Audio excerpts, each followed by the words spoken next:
What? Let him move on. Military? And what? let Warsh come in. We'll see if that happens, Ed. I mean, listen, We certainly didn't need all the drama. Congratulations on NVIDIA. Nothing has happened for me on So NVIDIA. He likes drama. So I think that's what we can expect You're right. Sir, going forward. I need big time on I'm NVIDIA curious into when you next talk week. about I Warsh's want resume. all my fucking, I know all that my he has bread come back. under some criticism I by want some all my folks dough back. around his commentary around I want all my the dough great back. financial Look crisis at when he NVIDIA thought though and Tesla. that Staying up to date the though. Fed That's should pretty not be as impressive. stimulative necessarily with its balance sheet. Chili Is Mac, there anything we can sort MRE, of say, meals draw ready any to lessons eat. we can look at? Is that from not a time military food, or to is that now? that's a military package, Well, right? I think I used to have that too when I was most economists young would too. agree that QE1 Might as well get some real was a chili, necessary right? Might as well get some injection of chili from liquidity. ShopRite. The question about Near QE2, stores QE3 nearby. is very controversial.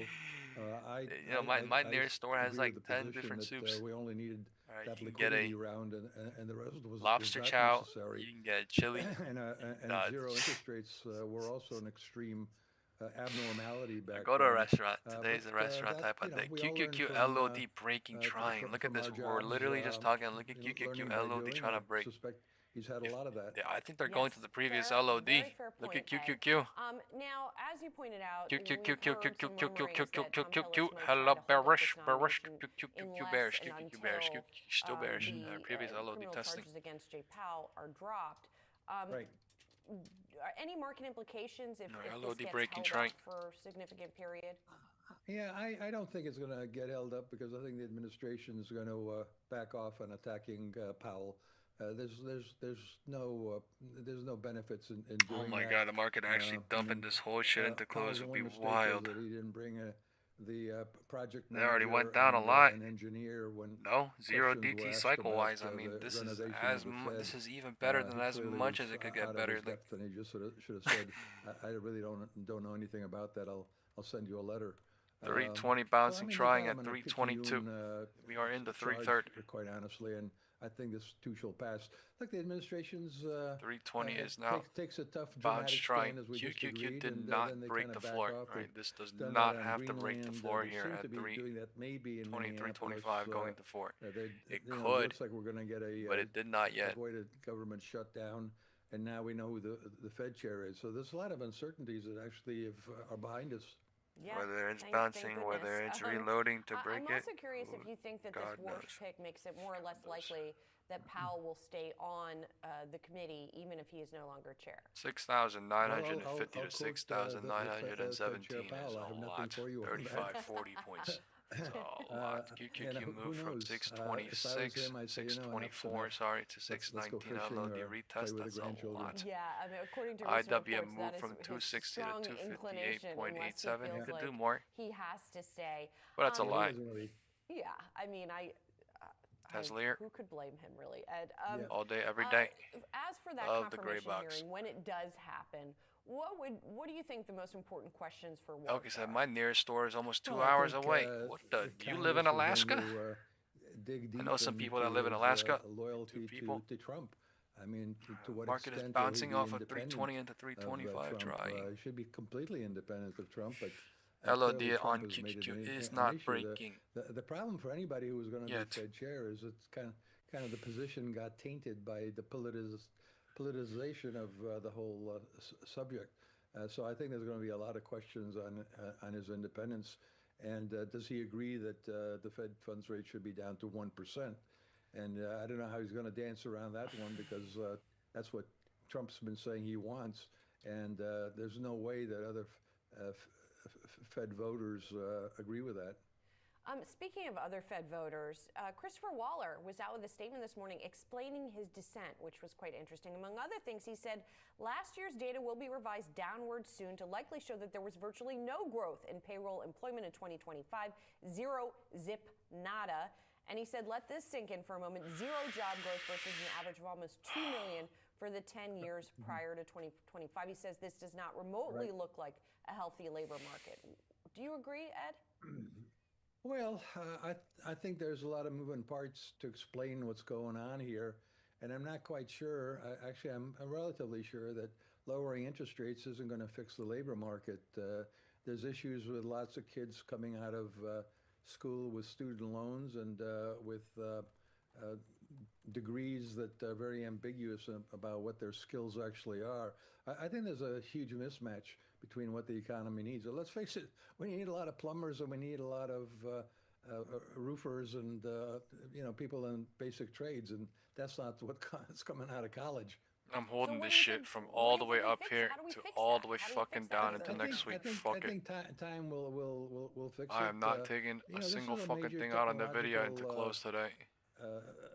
Change that's going on in our economy And they right burned me now, decent on NVIDIA today too. For people to kind of figure it out and reinvent themselves. I think we're seeing part of the fix in new business applications. They rose to 5 million, all-time record high of 5 million last year. I think a lot of people are saying, the heck with it. I'm not going to bother sending another round of 300 resumes. I'm just going to see if I can raise some money from the family or a bank or a credit card, and I'm going to start my own business.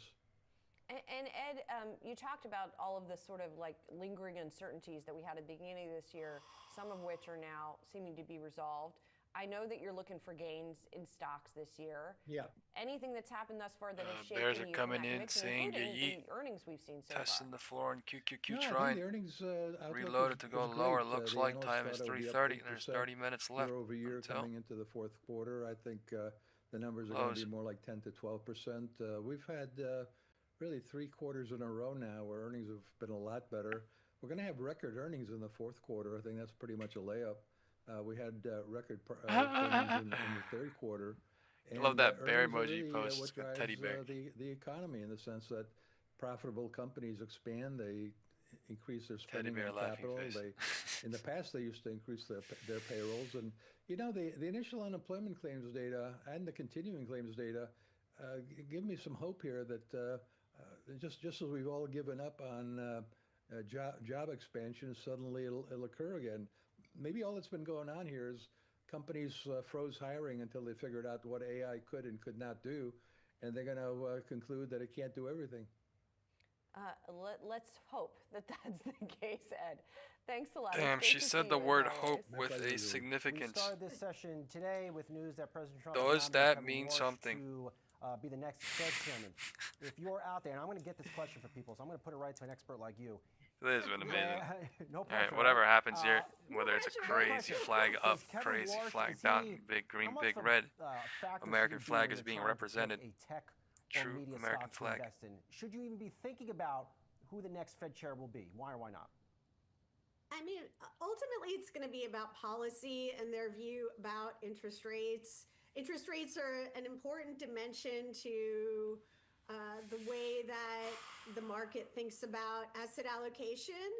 So I think at the floor. If his view is to lower interest rates and take a much more dovish stance around rates, that may be a signal for small cap. It may be a signal for some of the riskier, more unique areas of the market. It may also be pretty bearish for the dollar. We've been in an environment where the dollar has been very strong. And so if we see that start to reverse, it could change some of the dynamics in the market.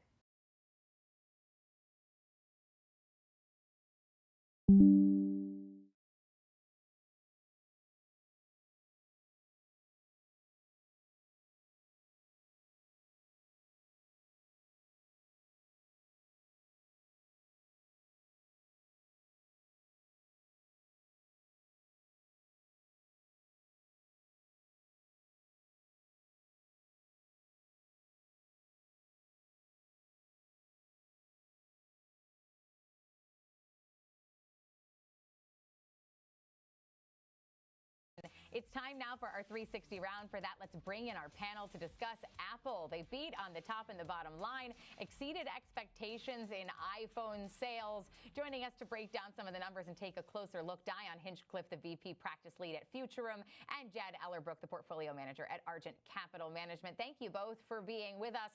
Diane, let's start with you. We saw Apple come across the wires yesterday. Good numbers coming across, unprecedented iPhone demand, but we've seen some seesawing in terms of the price action. What were your takeaways, and how are you viewing how the street is receiving all of this? Well, there was no question that it was a monster quarter for Apple, and they did fantastic in iPhone and services. But I think the mixed stock prices really has to do with the headwinds that they're almost certainly going to face. They haven't been able to perform with their Apple Intelligence. That's their AI solution. The market has been disappointed with that, and AI is the hottest topic. And now memory chips are the big issue. The AI market has driven the cost of them up unexpectedly, made them very scarce. It's likely to have a significant impact to their famously high gross margin, which is the envy of the industry. And so I think everyone's very thrilled with the iPhone and services revenue. They're really concerned about, can Apple perform with AI? And what are they going to do when memory potentially doubles or triples over the next year?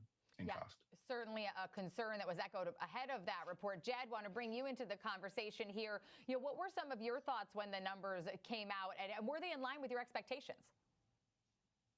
Yeah, all great points from Diane. What stuck out to me was the strength in China. Really strong acceleration in revenue growth there. That was, kind of unexpected after really 2 tough years there, but really impressive growth. That's a great sign. Also, Apple has a legendarily awesome supply chain, and so I think that will help them deal with these memory shortages and price increases. And I also expect, that this shortage in chips from TSMC will also be a net positive for Apple. It will give them more pricing power. Yeah, they'll sell a few less units, but that pricing power is really valuable, and there's a clear mix shift going on toward the Pro iPhones.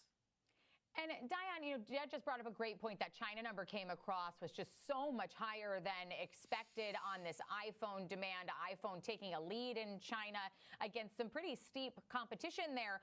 As far as the sustainability of that rebound we're seeing there in the country, how sustainable do you think that lead is for them to hold on to the top spot in China? And how important is it to the coming quarters? I'm going to go eat my pizza. I think it's going to be very significant, China being the largest market for iPhones essentially in the world. The challenge is really going to be, how are the geopolitical waters going to be over the next couple of years? See you it's been fraught with China. And there's a number of issues that keep your could eye very out easily come up for and the market disrupt that. So update video coming. It's a smart growth play, but it's inherently risky. And so that's going to be the challenge for Apple to manage. And I think Jed's point is good. They're very good. All have a beautiful day. Have a wonderful Friday. Have a wonderful weekend. Portions of their markets. Much love. Please hit the like before you head out if you have not already. And Jed, I want to talk about services, because that number was clearly do. the focus of service revenue very number. much. It was a record number. It was up 14% year over year, but it was one of the important numbers that didn't do hit the like beat before by a you head out. significant amount. It was essentially in line with expectations. Despite seeing that growth, they also announced they have an installed users of 2.5 billion devices. How important is seeing growth and a beat in that area? We're seemingly, is that part of why you think we're seeing some of this seesawing around what an ending to the week. Here? What an ending to the week. Yeah, services is extremely Friday, important for Apple investors. Investors care about it so much because it's a very high gross margin revenue line. Services has beat for Apple more often than not over the last couple of years.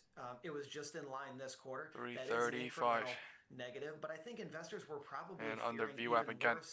I think there's a spike candle in this purple box and the changes that Apple's made to comply with that. So I think in line this quarter is actually probably a better a better result than many feared. Can they keep that up?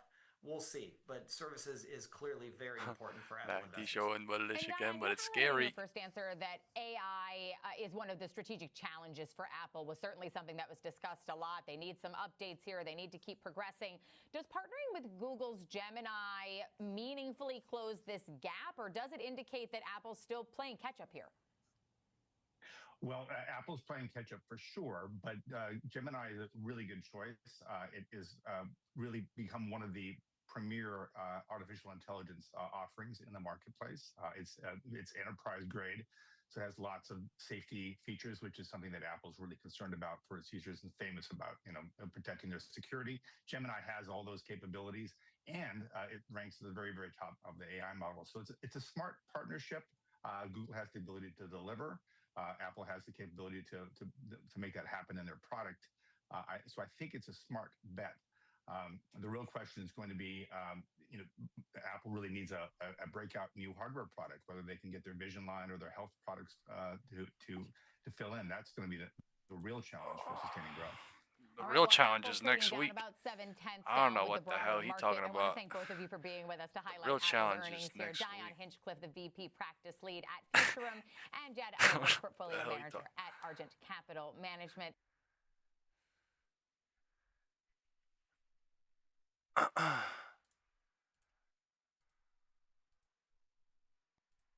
Let's bring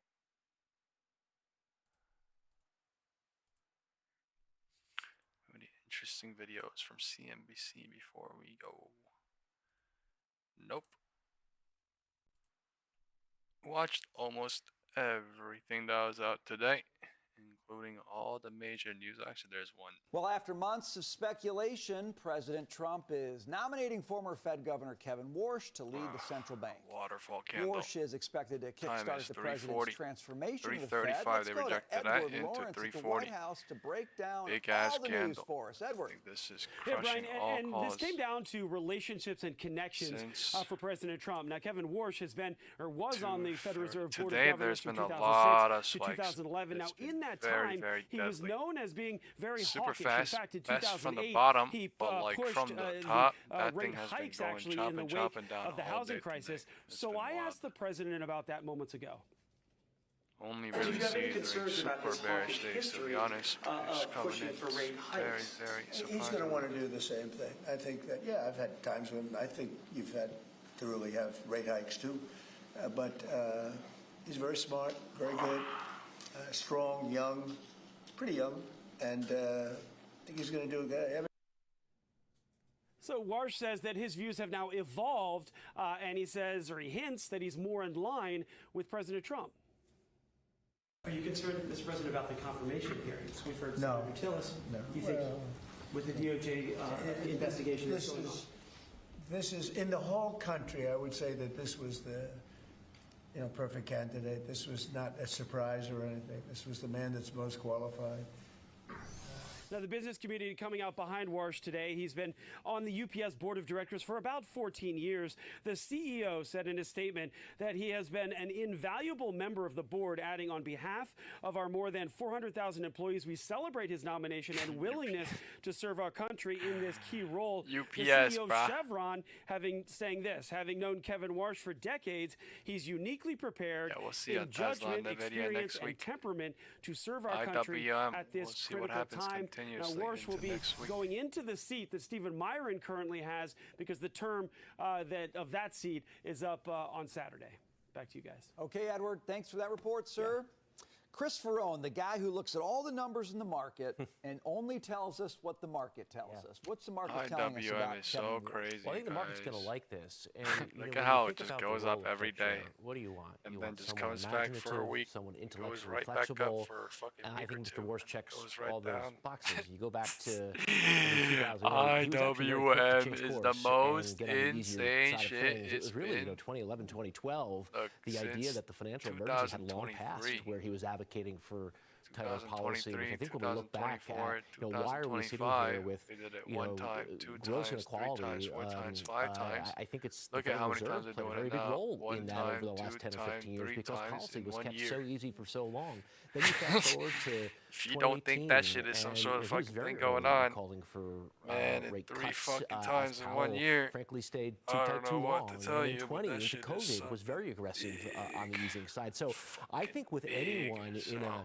kind of important position where the market is ultimately the one that calls the shots, you want to be open-minded, you want to be flexible. I think Warsh checks those boxes. Interesting. So you see him, I think the conventional wisdom, and I inherited this, is that he's the hawk. And I think what you're saying is the market doesn't view him necessarily as the hawk. They view him as a guy who can kind of tack with where the seas of the moment need him to go. Is that a better metaphor for I think that's appropriate. And that's what you want out of the Fed chair or a Treasury secretary. You want someone with a respect for the market. I think what's interesting when you look at the response IWM today, into put equities Tuesday. aside This might for a be moment. dumb as fuck. Bond yields modest. maybe up a basis point or two. We had a hot PPI. Nah. 1, 2, 3, 1, 2, 3, 4, 5, 6, 7. Look at like December 27 Fed Fund futures. Yields actually moving lower there. So I think the market does not view this as some hawkish pick. I think the market views Warsh as a pragmatist, as someone who's intellectually flexible, and who's very imaginative. And I want to emphasize imaginative. When I think you're in the role of Treasury Secretary or Fed Chair, having an imagination of how the world could change is so important. And you think about this productivity boom that we're in the middle of here. I mean, return to the mid-1990s where you had high growth, low inflation, a pretty good environment. Yeah, I don't want to stick with you forever, but just real quick, what about metals? Like, what is that telling you about what the market thinks about Powell? Well, I mean, I think what we had in the precious metals space I'm in 252 over the into last number Tuesday of on weeks, you never know IWM. the hour or the moment, as they say. But it was about as big of a blow-off in anything that we've seen, probably since bonds in 2020. I'm into silver at one point was 150% IWM above now the 200-day moving average. That's right up there with the Hunt Brothers escapade in the late 70s, early 80s. You did 50 billion notional on SLV one day this week. A typical day would be 1 billion notional, so 50x average daily volume there. I mean, this is blow-off conditions in the metals. Okay. Taylor, I want to talk about the companies too, because we didn't talk about that, I don't think, the last hour. How many companies came out? Yeah. And I guess, I don't know. I couldn't rack my brain to think about the last time we had a Fed chair and how many companies came out and really had some cheerleading words. Broke the bottom of the candle twice. I guess Chevron, went UPS, to the bottom again. I think I saw something on Apple, maybe ripped Tim into the Cook top. weighed This in. crazy What ass do you make candle. of that? I like it. I think the I financial, was like, I would have never. the I mean, business dude, community. when this candle came, I was is like, eager what the fuck for is this shit? But I mean, they're eager to know who's in charge, and you need 195, someone. I like the idea 170, of imaginative. I would use the word 190. nimble, who can respond quickly, and I think the business community is eager for clarity and gravitas, right? And maybe that is something that he brings to this role. It's also interesting when you think about how he wants to kind of get rid of forward guidance, if you will. He says that the Fed talks too much, and I wonder if that's sort of a business, I don't know how the business community will respond to that. But that's also another way that he can be nimble. If you're not locked into January this sort 1st, of dumb dot plot, and look, I'm a big fan of the dot plots. No one actually knows what rates are going to be a year or two from now. So when we're engaging in these like pretend dots, does that 12, you know, 13, psychologically 14 not allow a days, Fed to be as nimble and be able to pivot to changing conditions on the fly? I don't know, but he's talked about maybe getting rid of forward guidance and just letting us respond to conditions as they come. And on the QE stuff, it's interesting. He's come out a lot against QE Infinity. He said that he was on board with QE1, but really the use of the balance sheet in the last 15 years is really where he has his problems, and that's the hawk part of him, where he doesn't like QE2 and QE Infinity and all the multiple rounds. And so that's what I like. 15 minutes is left. The ability to pivot. If you want to do QE1, great, but then we don't need to do QE2, QE3, ZERP, and NERP forever. Let's pivot as the times change. So, Dagan, I was going to throw you a Jerome Powell shot, but I kind of feel like maybe you want to interact with Chris Verone a little bit, because I just feel like there could be some good interaction. I have a lot of, businesses, putting out all these statements about Kevin Warsh. They're puckering up and smooching President Trump's butt. They're smooching. That is all they're doing. Rightfully so. That's exactly what they should do, because President Trump has showed, like, I'll meddle in your business, happily so. I will use my bully pulpit, a ginormous Lotto went up one. since And 320 like, into play 345 too. you get The Bulls were line here with for the 25 minutes. They pro-business, were just hiding. pro-economic agenda, or, I have a lot of power. I'm the President of the United States, a lot of regulatory power. And that's from Tim Cook all the way down. So, of course, they're like, oh, we love you. We love your pick, President Trump. Would you like some Diet Coke? I'll go get that for you, too. No, he's having broccoli now. Healthy. That. I was going to ask you, I'm going to say that question. One thing about the balance sheet, the Fed just started buying short-term treasuries again to the tune, what is it? It's like $35 billion a month. Isn't that what it is? I thought 20. I could be wrong. Okay. It's in that ballpark. So they're back in the business of meddling, if you will. So Warsh has talked about reducing the balance sheet. We went pre-financial crisis, $800 billion to roughly $9 trillion. The balance sheet is $6.6 trillion. So you mean to tell me that he's going to reduce the balance sheet and the markets are going to like that, and that's going to be great for the economy? Because we are in a situation now where we're so deeply in debt as a nation. $10 trillion is coming due, has to be rolled over just in the next year. And a lot of that is in short bills. You know, you're going to be reducing the balance sheet in the face of that? Okay. Now, I want to... That's 40 billion. Well, 40, well said. 40 billion. Let me make a suggestion on kind of how the market's going to react. We'll get to that in the next block. We can do a lot of market stuff there. Before we get out of this block, Jackie, I'm going to give you some secondhand Jerome Powell sound. Okay. Can we please play Jerome Powell? I'm wondering what advice you have for whoever your successor might be. Honestly, I'd say a couple of things. One is stay out of elected politics. Don't get pulled into elected politics. Don't do it. Jackie. Do as I say, not as I do. Thanks so much for the tip, Jerome. I'm sure Kevin Warsh knows better than to do the kinds of things that you did that were very political and very obvious to folks with respect to timing and everything else. And some of the things that you did that landed yourself in some pretty hot water, which is only up the ante. I think that whole situation with him in the Fed building needs to be de-escalated at this point, and we all need to move forward. And we need to focus on somebody coming in. You've all summarized the things that he can do. And I'll just add that the thing that I like about him is that he seems like he will read the markets at the time. He's not going to put his heels in the sand and dig them in on a particular position because he thinks that that is right. If we scale back a little bit on the balance sheet, but, and I just put this out there as a question, but the growth is there. Maybe that is where some of the balance comes from. That's what I'm hoping to see. So we'll see. Let's give him a fair chance. Jake, I think the balance sheet concerns are incomplete because we're missing the other half of the equation. Why did the Fed balance sheet have to expand over the last decade? Because we forced banks to basically shrink their own balance sheets. So part of the whole story here out of this administration is bank deregulation. That will be the big story in 2026. So it allows bank balance sheets to grow. They can hold less capital and allows the Fed balance sheet to contract at the same time. So I think people, when they talk about the Fed balance sheet shrinking, we're not talking about it in a vacuum. We're talking about it with financial deregulation, which is an incredibly powerful thing here. That's why I think the banks are trading well today. They traded well yesterday. They've been leadership. So they did go lower though. No, it's moving forward. I mean, and we're, I think in a lot of respects, we're liquid. That's crazy, folks. 10 minutes left, and that's how they want to fucking close 10 minutes before.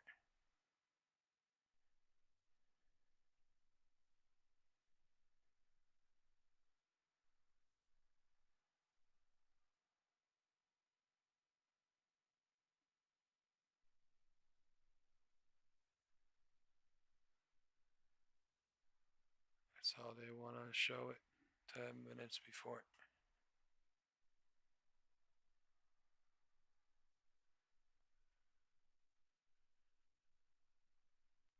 God candle.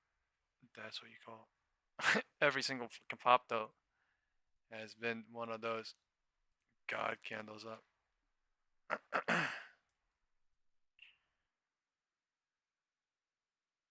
Spike up a couple of dollars. Gets the job done on spike. Clear everything. QQQ never, actually QQQ broke the floor and then did that, so 619.33, 619.31. I guess it never broke the floor. Bear trapped everybody down here though. QQQ went near the floor. That's wild. What a day.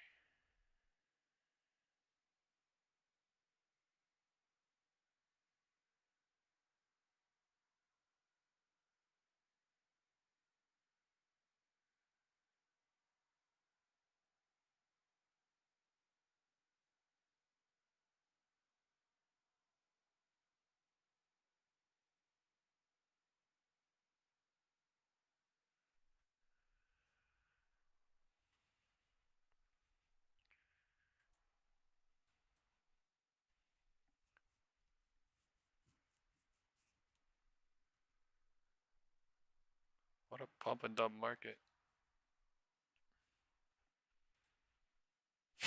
What a fucking pump and dump. Pump dump, pump dump, pump dump. Out and out and out and out and out and out and out. Push, push, and out and out and out and out and out and out and out and out and out and out. Damn.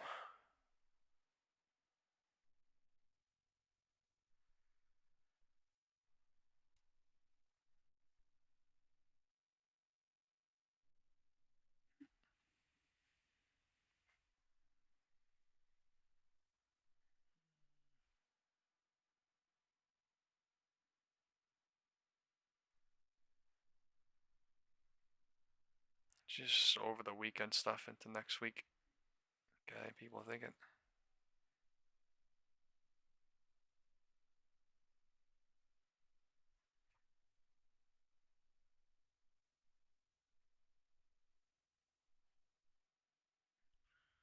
Time is 3:55. 350 rejected into 355 and 355. Let's see if the volatility is still here into next week. There's a lot of volatility. Look at that fucking candle.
This is a mega candle.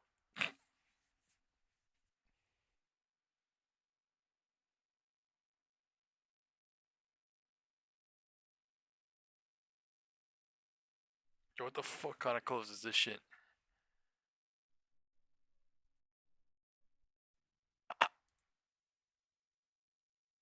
.5 fib. Wow. Nasty as fuck.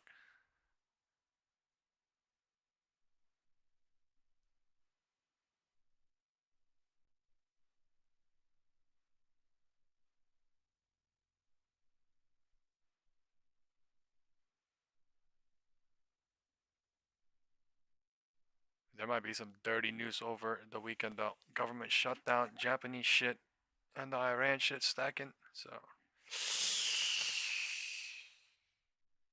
Monday. Volatility strikes. Fucking yet again. Volatility strikes. Yet again.